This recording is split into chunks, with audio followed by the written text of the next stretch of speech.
Hai Sobat Kesmas, perkenalkan, ini Mikal. Pada kesempatan kali ini, Mikal akan menemani kita untuk membahas mengenai chemical hazard. Pertama-tama, apa itu chemical hazard?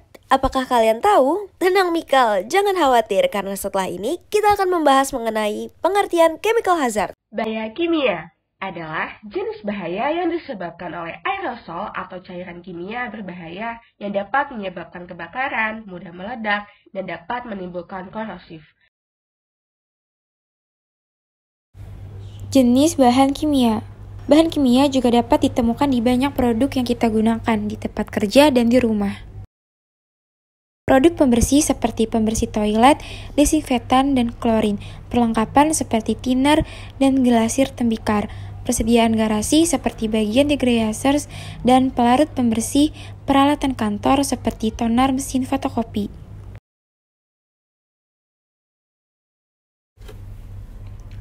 Bentuk bahan kimia. Padat memiliki bentuk seperti partikel debu atau pipa baja. Cair merupakan cairan tak berbentuk, contohnya pelarut dan minyak. Gas, contohnya oksigen dan karbon monoksida.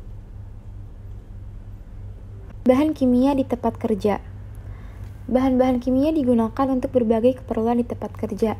Bahan-bahan kimia tersebut dapat berupa suatu produk akhir atau bagian bentuk bahan baku yang digunakan untuk membuat suatu produk.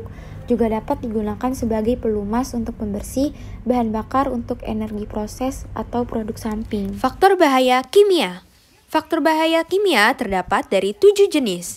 Yang pertama, bahan material, cairan, gas, debu, atau uap yang berbahaya.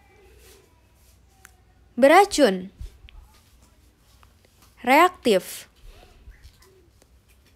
radioaktif, mudah meledak, mudah menyala atau terbakar, iritan, dan yang terakhir adalah korosif. Dampak bahaya kimia. Berikut ini merupakan contoh dampak akibat dari bahaya kimia, yaitu dapat menyebabkan seseorang keracunan bahan kimia bersifat toksik. Yang kedua, dapat menyebabkan di daerah sekitar kebakaran hingga ledakan. Kemudian dapat menyebabkan polusi dan pencemaran lingkungan. Dan yang keempat, dapat menyebabkan iritasi yang disebabkan oleh cuka air, aki, dan asam keras. Bahan kimia dapat masuk ke dalam tubuh melalui 3 cara utama, yaitu pertama inhalasi atau dengan dihirup, kedua melalui pencernaan dengan menelan, dan yang ketiga penyerapan ke dalam kulit atau kontak invasif. Pencegahan bahaya kimia. Mengkaji risiko bahan kimia yang terdiri dari 3 tahapan. Yang pertama, karakterisasi bahaya, yaitu penentuan dosis dan respon menentukan hubungan antara besarnya paparan bahaya dan besarnya kemungkinan efek negatif. Yang kedua, kajian paparan, yaitu mengidentifikasi luasan paparan yang sebenarnya terjadi dan level paparan yang diperkirakan atau diukur. Dan yang ketiga, karakterisasi risiko, yaitu menggabungkan informasi yang diperoleh dari karakterisasi bahaya dan kajian paparan untuk mendapatkan sifat alami dan besarnya risiko dan tindakan pengelolaannya. Mengendalikan bahaya kimia di tempat kerja. Yang pertama, mengurangi atau menghilangkan penggunaan bahan kimia berbahaya bila memungkinkan. Yang kedua, menjaga sistem ventilasi yang memadai untuk mengurangi konsentrasi bahan kimia di udara. Yang ketiga, praktek kebersihan pribadi yang baik, misalnya mencuci tangan. Yang keempat, memperkenalkan kontrol administratif untuk meminimalkan paparan bahan kimia. Dan yang kelima, gunakan alat pelindung diri. Yang keenam, menjaga peralatan agar selalu dalam keadaan baik untuk mencegah kebocoran dan kerusakan yang mungkin melepaskan zat beracun. Tips umum untuk keamanan bahaya kimia. Yang pertama, selalu membaca label pada botol kimia.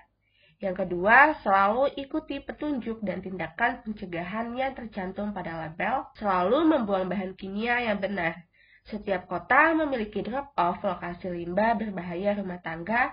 Untuk pembuangan yang aman dari produk kimia di tempat kerja, hubungi perwakilan kesehatan dan keselamatan di tempat Anda. Penanggulangan bahaya kimia. Yang pertama, melakukan pertolongan pertama bila ada kecelakaan kerja yang berhubungan dengan bahan kimia sesuai dengan prosedur. Yang kedua, melakukan evakuasi apabila terjadi insiden yang besar. Yang ketiga, melakukan pengelolaan limbah bahan kimia. Yang keempat, menggunakan APD saat bekerja.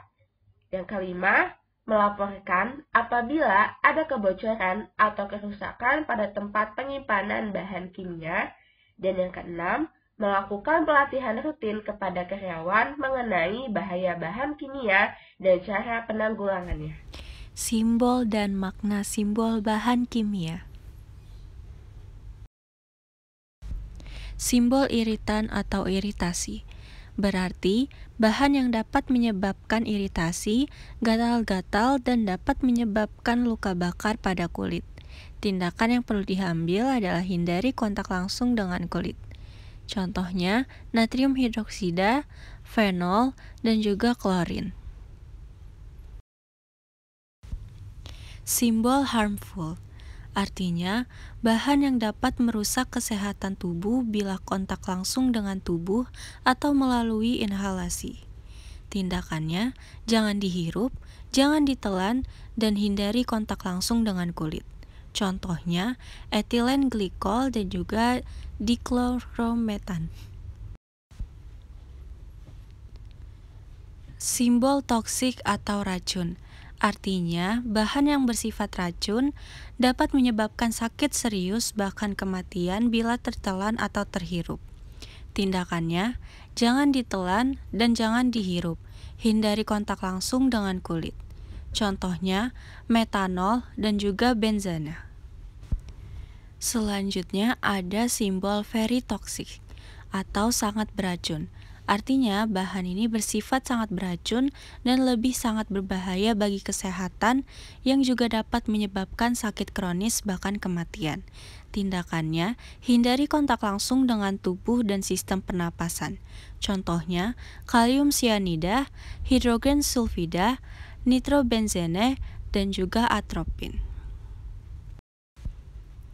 Dan ada simbol korosif, artinya bahan yang bersifat korosif dapat merusak jaringan hidup, dapat menyebabkan iritasi pada kulit, gatal-gatal, dan dapat membuat kulit mengelupas. Tindakannya, hindari kontak langsung dengan kulit dan hindari dari benda-benda yang bersifat logam. Contohnya, ada HCl atau asam klorida, kemudian ada asam sulfat, dan natrium hidroksida. Dan ya, materi hari ini telah selesai. Sekian dan terima kasih. Jangan lupa untuk selalu menjaga keselamatan dan menghindari bahaya di lingkungan kalian.